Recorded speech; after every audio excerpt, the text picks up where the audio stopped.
Hello everyone, चलो अभी अपन CA inter का रिवीजन सीरीज स्टार्ट कर रहे हैं इनडायरेक्ट टैक्स का। ठीक है, सबसे पहले अपन स्टार्ट करेंगे सप्लाई अंडर जीएसटी चैप्टर से। ठीक है, सप्लाई अंडर जीएसटी चैप्टर से ये अपना रिवीजन सीरीज होने वाला है, इसीलिए हम क्लासेस वाले एग्जाम्पल थोड़ा डिटेल में डिस्कशन नहीं कर पाएंगे, लेकिन क्विकली आपका एग्जाम पर्सपेक्टिव काम हो जाए जैन 25 अटेम्प्ट में उतना कर लेंगे, डोंट वरी, है ना।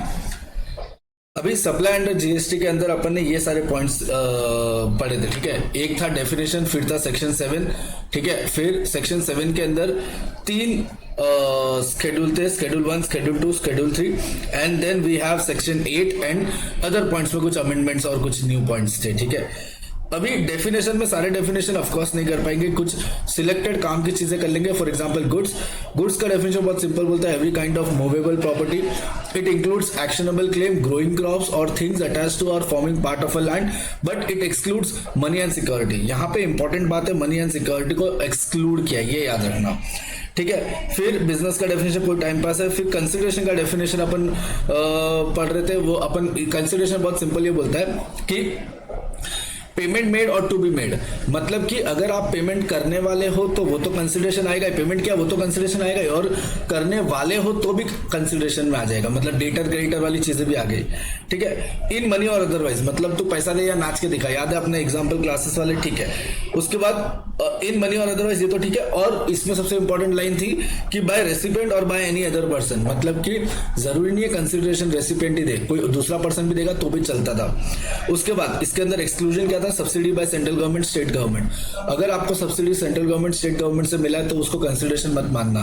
ठीक है, अगर other than central government, state government, मतलब कोई एनजीओ वगैरह, ट्रस्ट वगैरह से मिला है तो वो कंसिडरेशन शायद मानना पड़ सकता है, पब्लिसिटी और एडवर्टीजमेंट का एक फैक्टर आ सकता है। ठीक है, उसके बाद आता है डिपॉजिट्स। डिपॉजिट्स के अंदर बहुत सिंपल है, जनरली डिपॉजिट रिफंडेबल होते हैं, लेकिन कुछ डिपॉजिट रिफंडेबल नहीं होते। क्या होता है कि कभी कभी वो डिपॉजिट ना आने वाले रेंट या आने वाले कंसिडरेशन के साथ एडजस्ट हो जाते हैं, तो इट बिकम्स कंसिडरेशन। ठीक है, लेकिन अगर deposit remains refundable then it will be only, मतलब it will not be considered as consideration. उसके बाद बाकी सब टाइम पास था। फिर मनी में मैंने आपको सिर्फ इतना बताया था कि normally currency held for its numismatic value को मनी में मत इंक्लूड करना, मतलब कि ऐसे करेंसी जो अपनी खुद की वर्थ रखते हैं। तो फॉर एग्जांपल मैंने आपको बताया था कि मुंबई में फूड साइड अपन जब घूमने जाते हो तो चटाई पे कॉइन लेके वो लोग बेचते हैं। वो कॉइन का भले वो 10 पैसे 1 पैसे का कॉइन हो, पुराने कॉइन्स होते हैं, लेकिन उसकी वैल्यू बहुत हाई होती है। ठीक है, वो उसको बोलते हैं currency with its numismatic value, वो मनी में नहीं आते। मतलब देखो, मनी एंड सिक्योरिटी को गुड्स वाला जगह नहीं दे रहा, नहीं अभी आगे पढ़ेंगे सर्विस भी जगह नहीं देगा, तो उसके ऊपर टेक्निकली जीएसटी नहीं लगता। लेकिन ऐसे मनी जो अपनी न्यूमरिस्टिक वैल्यू रखते हैं उसके वो करेंसी मनी में नहीं आती, इसलिए उसके ऊपर जीएसटी लग सकता है। फिर आता service, anything other than goods, money and security. बहुत सिंपल बोलता है कि देख भाई, सर्विस का मतलब होता है कि जो गुड्स नहीं है वो सर्विस है, लेकिन मनी एंड सिक्योरिटी क्या हुआ, देखो टेक्निकली मनी एंड सिक्योरिटी के साथ बहुत बुरा हुआ। वो पहले गुड्स के घर पे गया, गुड्स वाला बोलता है चल निकल, वो बेचारा सर्विस के पास आया, सर्विस वाला बोलता है चल निकल। इसका मतलब यहाँ पे प्रॉब्लम ये हो गई कि मनी एंड सिक्योरिटी को कोई पनाह नहीं दे रहा। इसका मतलब पता है तुम्हें, गुड्स एंड सर्विसेज टैक्स के एक्ट के अंदर गुड्स के अंदर मनी एंड सिक्योरिटी नहीं है, सर्विस के अंदर मनी एंड सिक्योरिटी नहीं है। इसका मतलब ये है कि मनी एंड सिक्योरिटी के ऊपर जीएसटी भी टैक्स नहीं लगेगा, समझा ना, जी में ना एस में, तो टैक्स किस बात का, डन। फिर रेसिपेंट में बहुत सिंपल है, अगर कंसिडरेशन इन्वॉल्व है तो जो कंसिडरेशन देने के लिए लायबल है वो रेसिपेंट, अगर कंसिडरेशन इन्वॉल्व नहीं है तो फिर सप्लाई ऑफ गुड्स के केस में जहां पे गुड्स डिलीवर हुआ है, मतलब जिसको गुड्स डिलीवर हुआ है या जिसको गुड्स अवेलेबल करवाया है हमने वो। लेकिन अगर service of supply of service के केस में कंसिडरेशन इन्वॉल्व नहीं है तो जिसको सर्विस हमने रेंडर की है वो, सिंपल।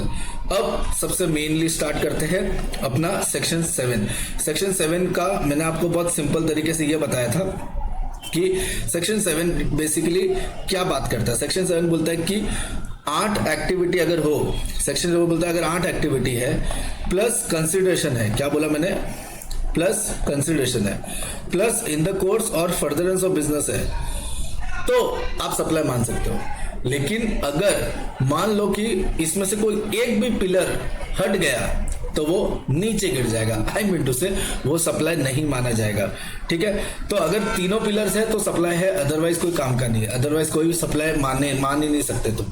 परफेक्ट। अब 8 एक्टिविटीज में क्या क्या आता है? Sale, transfer, barter, exchange, licence, lease, rental, disposal. Sale, transfer, barter, exchange, licence, lease, rental, disposal. ये 8 एक्टिविटी का होना इंपॉर्टेंट है। ये 8 एक्टिविटी का सिर्फ होना इंपॉर्टेंट नहीं है, उसके साथ में उसका कंसिडरेशन भी होना इंपॉर्टेंट है, और वो इन the course of furtherance of business भी होना चाहिए। ये रहा 8 एक्टिविटी, ये रहा कंसिडरेशन, और ये रहा इन the course of furtherance of business. अब 8 एक्टिविटी को एक एक करके एक्सप्लेन कर देता हूं, जो नीचे एनालिसिस के अंदर लिया है।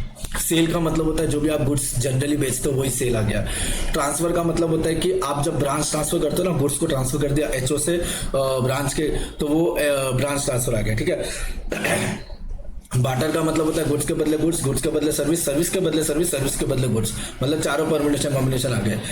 एक्सचेंज और बार्टर में स्टूडेंट कंफ्यूज होता है, जनरली उसको लगता है बार्टर और एक्सचेंज सेम है, नहीं, अलग अलग है। आप फ्लिपकार्ट और अमेजोन में डेफिनेटली आपने शॉपिंग किया होगा, उसमें आपने पता चला होगा कि कभी कभी क्या होता है कि हम जब नया मोबाइल खरीदते हैं तो पुराने फोन को ओल्ड फोन एक्सचेंज वैल्यू का एक ऑप्शन आता है, उसमें हम क्या करते हैं कि ओल्ड फोन दे देते हैं तो हमारा प्राइस कम हो जाता है। टेक्निकली हमने क्या किया, ओल्ड फोन को बेच दिया।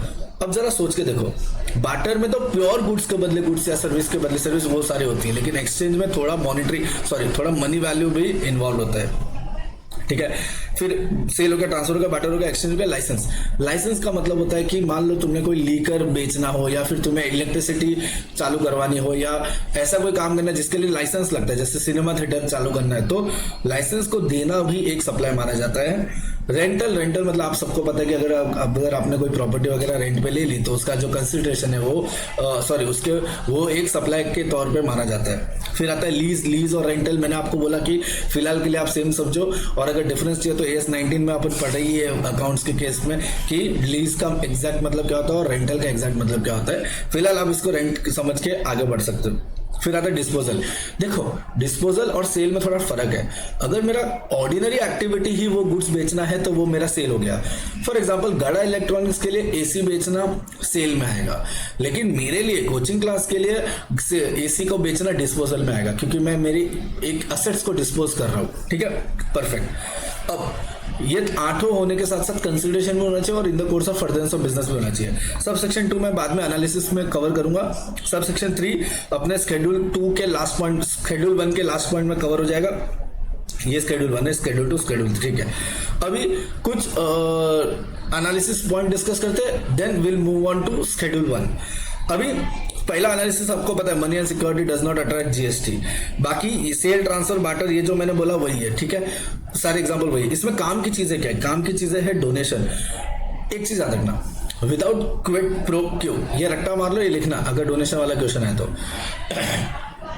अगर मैंने डोनेट किया है और वो डोनेशन गुप्त दान था, गुप्त दान का मतलब होता है मैं नहीं चाहता कि इसके बदले में कोई भी तरीके से मेरी एडवर्टीजमेंट हो, मेरी मार्केटिंग हो, ये प्योर वन साइडेड सर्विस है, ये सप्लाई में नहीं आएगा, बिकॉज इसके ऊपर कोई इन रिटर्न कंसिडरेशन मैं नहीं मांग रहा। ठीक है, लेकिन अगर मैं डोनेशन करूं और बदले में मुझे मार्केटिंग वगैरह चाहिए आपके साइड से, मेरे गुड्स या मेरे प्रोडक्ट या मेरे ब्रांड का मार्केटिंग करो, पब्लिसिटी करो, then it is a part of consideration and it becomes supply and GST लग जाएगा।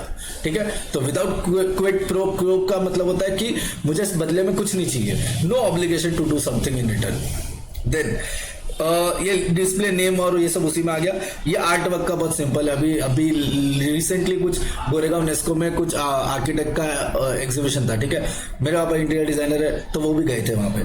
अज्यूम करो वहाँ पे नए टाइप के लेमिनेट, नए टाइप के ग्लासेस वगैरह आ गए। ठीक है, अगर वो पापा जहाँ वहां पे देते हैं, विंडो शॉपिंग करके वापस आ जाते हैं, तो एग्जीबिशन वालों को के पॉइंट ऑफ व्यू कोई सप्लाई नहीं की उन्होंने। ठीक है, because there is no consideration at all. But अगर पापा को पर्टिकुलर लेमिनेट पसंद आ जाता है और वो वहां पे जाके पैसे दे के खरीद लेते हैं, then it become supply and GST लगने का चांस है। ठीक है, फिर आता है नो सप्लाई, ये नो क्लेम बोनस है। नो क्लेम बोनस आपको पता था, मैंने बताया था 2 अटेम्प पहले का ही है ये। नो क्लेम बोनस बेसिकली क्या है मैं बताता हूँ। मान लो मैंने फायर इंश्योरेंस लिया और फायर लग गई, मैं और इंश्योरेंस कंपनी मुझे एक ऑफर कर रही है कि सुन ना, क्लेम मत लेना यार प्लीज, अपन ना अंडर द टेबल थोड़ा सेटल करते ना, मैं तेरे को नो क्लेम बोनस देता हूँ। ठीक है, टेक्निकली अंडर द टेबल नहीं है, लेकिन आप समझ के चलो ना कि वो मुझे क्लेम नहीं करने का पैसा दे रहा है, मतलब वो रिफ्रेन फ्रॉम डूइंग समथिंग क्या पैसा दे रहा है। इसका मतलब यह है कि इसके अकॉर्डिंग नो क्लेम बोनस उसमें नहीं आना चाहिए कंसिडरेशन में, इनके according, because no claim bonus में इंश्योरेंस कंपनी ऑफर देने का और सामने वाले का एक्सेप्टेंस करना, देयर इज नो कंसिडरेशन, इसको आप कंसिडरेशन मत मानो। ठीक है, इसीलिए इसके ऊपर जीएसटी का कोई भी एप्लीकेबिलिटी नहीं है। फिर इसके अंदर ये वाला पॉइंट तो है ही इंपॉर्टेंट कि पर्सनल कैपेसिटी पे कुछ भी करोगे तो नहीं होगा। इसका एग्जांपल अपना यही था कि जब 8-9 स्टैंडर्ड में अपना स्टैंडर्ड क्लियर हो जाता था तो हम क्या करते थे, हमारे जूनियर से पूछते थे कि बुक वगैरह चाहिए क्या, कोई बोलता था बुक चाहिए, कोई बोलता था बुक नहीं चाहिए। अब जब बुक नहीं चाहिए होता है तो हम क्या करते थे, भंगार में बेच देने का। तो भंगार में जैसी बुक बेचते थे ना, तो वो टेक्निकली हमने सेल किया, कंसिडरेशन भी है, लेकिन वो हमने पर्सनल कैपेसिटी पे क्या कोई in the course of furtherance of business नहीं किया था, इसलिए उसके ऊपर जीएसटी के मतलब सप्लाई होने की एप्लीकेबिलिटी नहीं आती।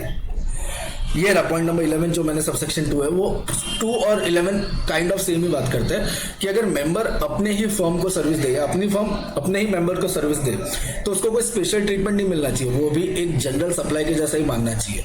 ठीक है, इसलिए मेंबर जेवी या जेवी मेंबर को या मेंबर को आपस में सर्विस दे, सप्लाई करे और वो एक जेन्युइन सप्लाई है तो उसको जेन्युइन सप्लाई मानो, खत्म, टाइम पास है। अब आता है सबसे इंपॉर्टेंट शेड्यूल 1। शेड्यूल 1 तो गजब इंपॉर्टेंट है। शेड्यूल 1 बोलता है कि देखो, अगर कोई भी सप्लाई में, हमने क्या बोला, सप्लाई में 3 चीजें होनी चाहिए, 8 एक्टिविटी, कंसिडरेशन और इन द कोर्स और फर्दरेंस ऑफ बिजनेस। अब अपनी बातों से मैं मुकर रहा हूं, कंसिडरेशन नहीं भी होगा ना तो भी मैं सप्लाई मान लूंगा। ये 4 केसेस में कंसिडरेशन नहीं भी होगा ना तो भी मैं सप्लाई मान लूंगा, ये 4 केसेस में। वो 4 केसेस कौन से हैं?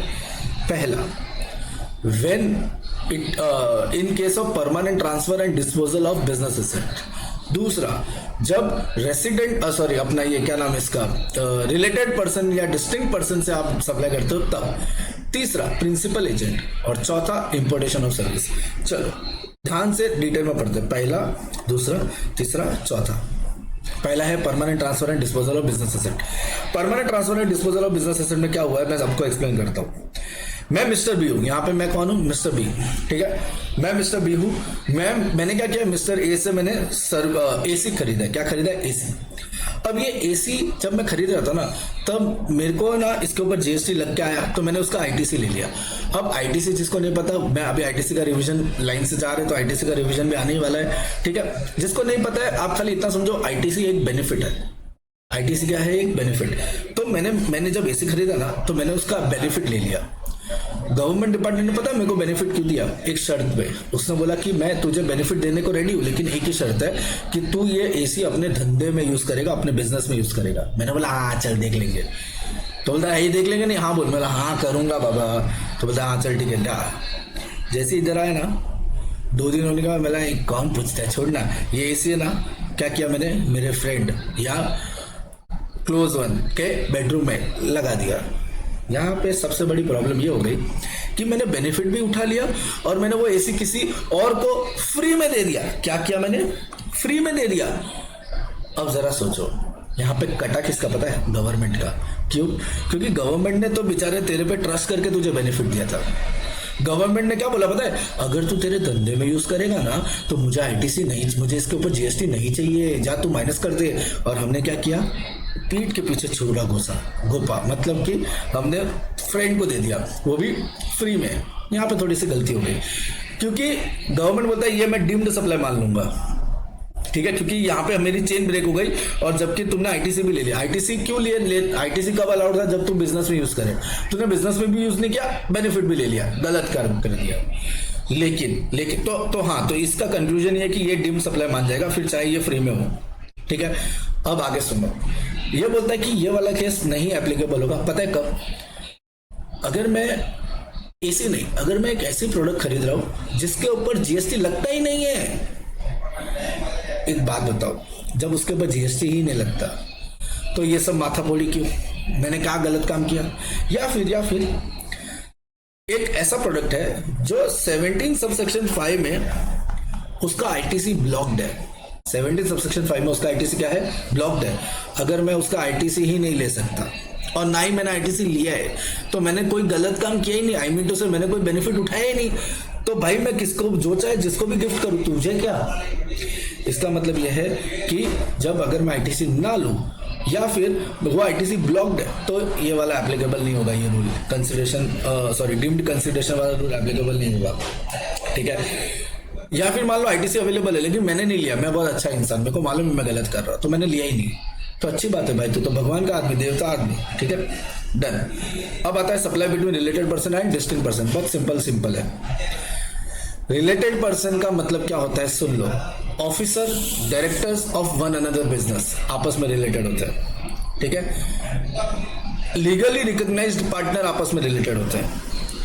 एम्प्लॉयर एम्प्लॉय आपस में रिलेटेड होता है। और अगर मैं किसी और में 25% या उससे ज्यादा का स्टेक रखता हूं या शेयर होल्डिंग है मेरी, तो मैं हम दोनों रिलेटेड है। मैं किसी और को कंट्रोल करूं तो हम दोनों रिलेटेड है। हम दोनों किसी और को कंट्रोल करें तो हम तीनों रिलेटेड है। कोई और हम दोनों को कंट्रोल करे तो हम तीनों रिलेटेड है। और ये सारे कंट्रोल डायरेक्टली या इनडायरेक्टली दोनों माने जाएंगे। सही बोलूं, सी इंटर के लेवल पे ये सब इंपॉर्टेंट है। इंटर के लेवल पे पता है क्या इंपॉर्टेंट है, एक तो एम्प्लॉयर एम्प्लॉय और एक ये मेंबर ऑफ सेम फैमिली। बहुत सिंपल है। तुम्हारी फैमिली मतलब क्या, दादा दादी नहीं, तुम्हारी फैमिली का मतलब होता है कि तुम्हारा स्पाउस और तुम्हारे बच्चे, बस यही तुम्हारी फैमिली है। लेकिन क्या हो गया पता है, ये थोड़ा सा हार्श हो जाएगा क्योंकि हम तो इंडिया में रहते हैं, इंडिया में थोड़ा सा फीलिंग चाहिए, है ना। तो ये बोलते हैं कि देख इंडियन फैमिली है, जॉइंट फैमिली है, तो बोलते हैं कि तुम्हारे grand parents, grand parents, brother sister, ये 4 लोग तुम्हारे रिलेटेड पर्सन बन जाएंगे, मतलब family, same member of family बन जाएंगे अगर दे आर होली और मेनली डिपेंडेंट ऑन यू, मतलब तुम्हारे टुकड़ों पे पल रहे हैं। लेकिन अगर वो खुद का कैपेसिटी रखते हैं कमाने का, खाने का, तो वो तुम्हारे रिलेटेड पर्सन नहीं है। कौन, parents, grand parents, brother sister. लेकिन मान लो स्पाउस खुद की कैपेसिटी रखती है कमाने का, फिर भी वो मेरी रिलेटेड है। स्पाउस और चिल्ड्रन में ऐसा कोई एक्सेप्शन नहीं है, वो मैंडेटरी अपने फैमिली मेंबर है, मतलब रिलेटेड पर्सन है। परफेक्ट। उसके बाद डिस्टिंक्ट पर्सन। डिस्टिंक्ट पर्सन बहुत सिंपल है। देखो एक बात बताओ मेरे को, अगर दो इंसान आपस में रिलेटेड होते हैं तो उसको रिलेटेड पर्सन बोलते हैं, लेकिन जब दो बिजनेस आपस में रिलेटेड होते हैं उसको डिस्टिंक्ट पर्सन बोलते हैं। उसको क्या बोलते हैं, डिस्टिंक्ट पर्सन, ठीक है। अब आगे सुनो, डिस्टिंक्ट पर्सन को थोड़ा और एक्सप्लेन करता हूं। देखो हमारे लिए आधार कार्ड है, तो बिजनेस वालों के लिए क्या है, पैन नंबर। तो गवर्नमेंट वाला बहुत सिंपल बोलता है, अगर पैन नंबर 1 और पैन नंबर 2 अलग अलग है तो ये दो मेरी नजरों में अलग इंसान है।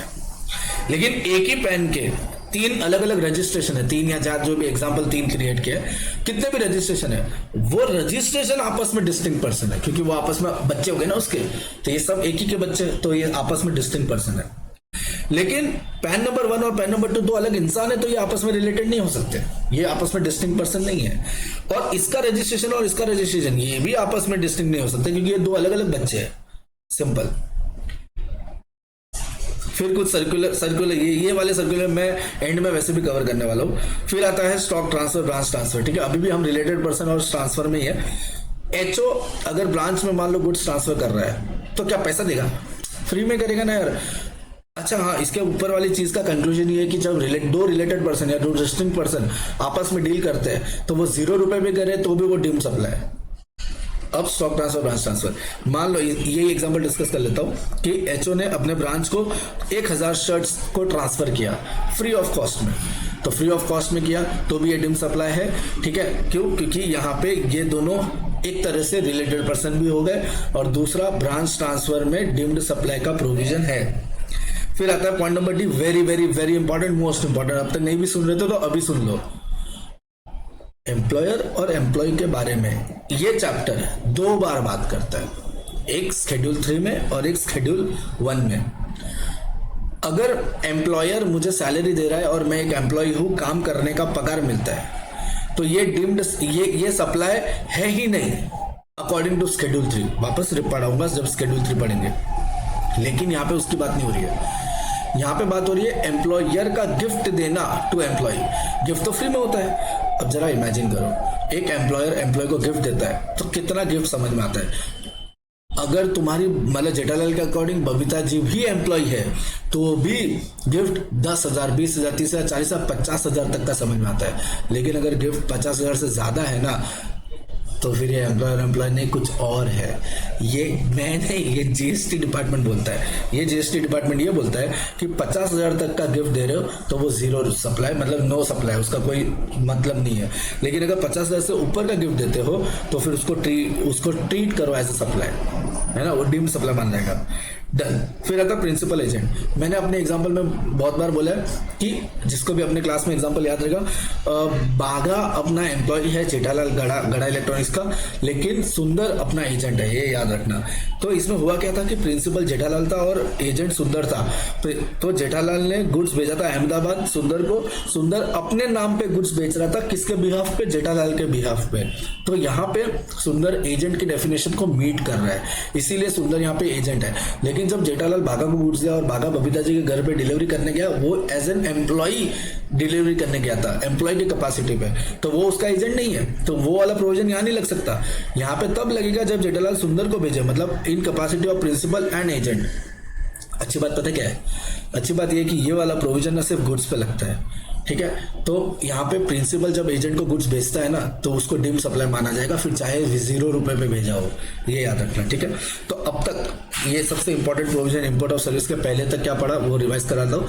शेड्यूल 1 में टोटली 3 अभी तक पढ़े अपन ने, permanent transfer and disposal of business asset. मैंने आईटीसी ले लिया और फ्री में किसको दे दिया, डीम सप्लाई। दूसरा रिलेटेड पर्सन और डिस्ट्रिक्ट पर्सन, ये दोनों के आपस की सप्लाई डीम्ड सप्लाई। और तीसरा प्रिंसिपल एजेंट, अच्छा उसके अंदर ब्रांच ट्रांसफर भी आ गया, ठीक है। फिर आता है प्रिंसिपल एजेंट। अगर मैंने एज ए प्रिंसिपल अपने एजेंट को गुड्स भेजा फ्री में आगे बेचने के लिए तो वो भी डीम्ड सप्लाई, डन। फिर आता है import of service. Import of service तो गजब है, बोलता है कि देख, अच्छा बाय द वे मैंने क्या बोला था, 8 एक्टिविटीज, फिर कंसिडरेशन और इन द कोर्स और फर्दरेंस ऑफ बिजनेस। इसके 4 एक्सेप्शन है, तो इसका जो 4th एक्सेप्शन है ना वो इसका 1 एंड ओनली एक्सेप्शन है, फर्स्ट एंड ओनली 1। मतलब इन the course of furtherance of business का भी एक एक्सेप्शन है। अब बहुत ध्यान से सुनना, मैथमेटिकल इक्वेशन है। ये बोलता है कि 3 चीजें होने का मतलब सप्लाई होना है। कंसिडरेशन का एक्सेप्शन बोलता है कि कंसिडरेशन नहीं भी हुआ तो एटलीस्ट 8 एक्टिविटी और in the course of furtherance of business तो होना ही चाहिए, तब जाके मैं ये 4 एक्टिविटी को बोलूंगा कि सप्लाई है। पर इसमें से जो 4th एक्टिविटी है ना उसके लिए पता क्या बोलता है कि अगर in the course of furtherance of business नहीं भी हुआ ना, ये नहीं भी हुआ ना तो भी चलेगा, लेकिन प्लीज मेरे को ये दोनों तो दे कम से कम। मतलब कभी भी सप्लाई होने के लिए एक्सेप्शन को भी ऐड कर दो तो मिनिमम 2 चीजें तो होनी ही चाहिए। अगर कंसिडरेशन नहीं है तो 8 एक्टिविटी और in the course of furtherance of business. अगर in the course of furtherance of business नहीं है तो 8 एक्टिविटी एंड कंसिडरेशन, ये दोनों होना चाहिए। समझाता हूं कैसे।